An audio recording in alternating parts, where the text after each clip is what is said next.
imagine attending to a client and they are asking you, where did you keep the groundnut last night? How? Where is that pepper that you used yesterday? It doesn't make sense.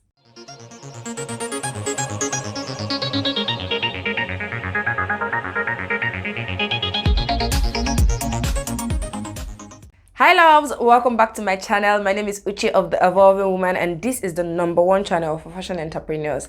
If you're just finding this page, welcome to the family. If you've been here before, welcome back again.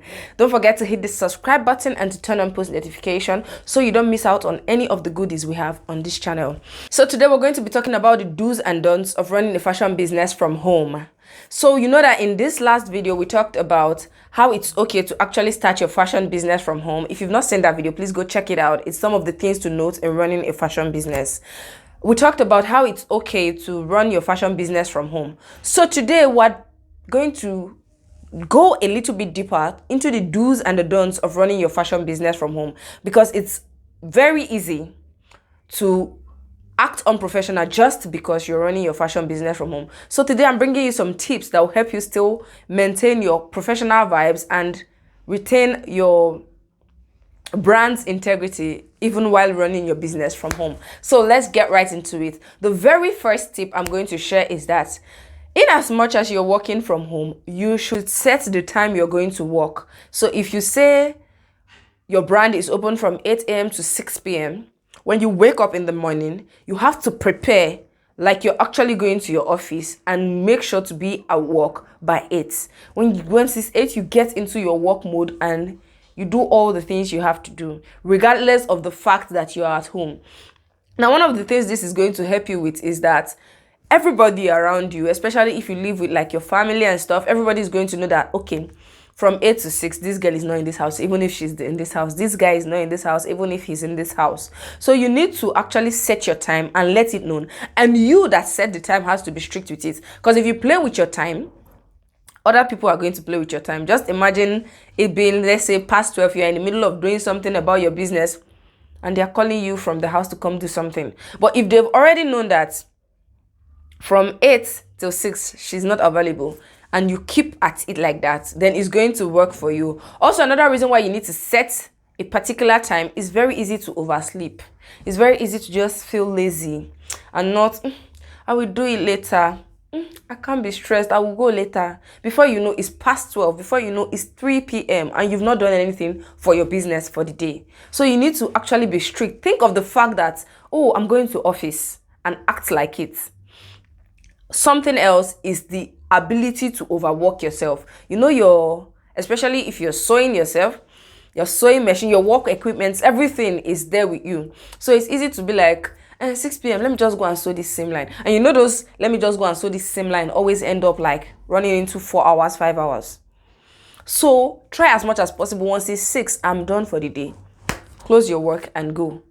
If you have to work overtime, make sure to not make it a habit. It's just something that happens once in a while, as it would happen if you're actually in an office space. Sometimes you work overtime, but you don't work overtime every day. You don't sleep at your workstation. Just try as much as possible to see whichever part of the house you're using for your business, see it as an office space. Know that it has an opening time and a closing time, and be diligent with that time you've given yourself. Moving on to the next point is the fact that you actually have to dress properly. Now, nobody's actually asking you to wear a suit and tie, but you cannot be doing your business work in your house clothes. Do note that people are going to come pick up their orders. People are going to come see you. Consultations are going to happen. So if I come for consultations and I see you in your house clothes, I see your bathroom slippers or something, it just doesn't go well. It doesn't represent your brand well. In as much as I might not say anything negative about it, but it's building in my brain how to regard you. I know that this one is not a serious person. She's just doing her business from the house. Anytime she has trends, like, it just doesn't put your brand forward. You need to actually think of what is good for your brand and always do it. And one of the things to do is to always make sure you dress properly.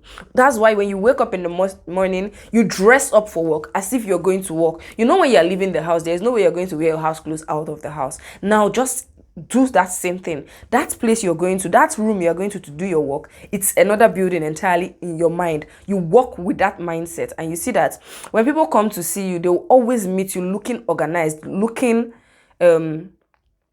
good. And that will always give your brand a lift. Now, which moves us to the next point of keeping that workspace organized. It's very easy that it's at home. The things are tight. It's just one room I have, so everywhere is tight. Please learn to keep it organized.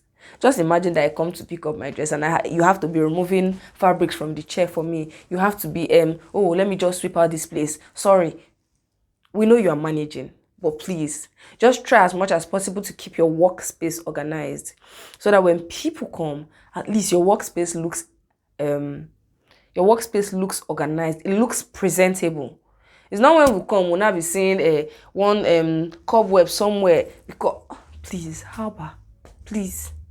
I know you're working from home. I know you have limited space, but still try as much as possible to organize your space. Just be organized. That is what it is, really. So let's move to the next point. You see, it's not really a lot of things to do, but these very few points are going to help you a lot. So the very last point I'm going to share today is, if you're living with your parents or your siblings, they need to know that work hours is work hours. Nobody is coming to disturb you when you're doing your work. Nobody is coming to...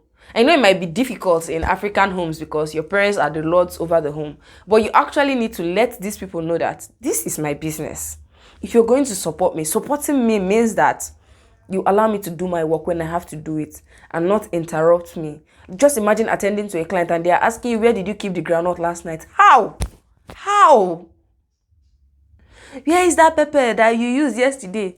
It doesn't make sense. In my mind, I'll be like, oh my God, what kind of brand is this one that I came to meet? So just tell them that when they know that it's work time, it's work time. If you're on break, you go inside for your break. But once you go back to your workspace, is work mode activated. If everybody knows that, and you yourself, that you set these limits, once you are diligent with it, they will obey you. They will understand that, okay, that's how she is. Please don't call her or she's at work. It's better that way. So please, with these very few points of mine, just know that it's okay to start your brand from home.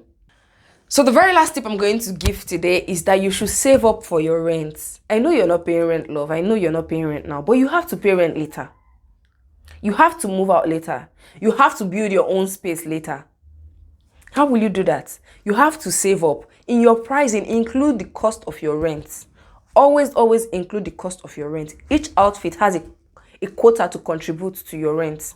So always include this. And you'll be able to save up. Even if you don't want to move to a space, your house is so spacious, you have enough space, you build your own space. You will stop staying in rent house. You stop being in your parents' house. You have to move out and be your own boss.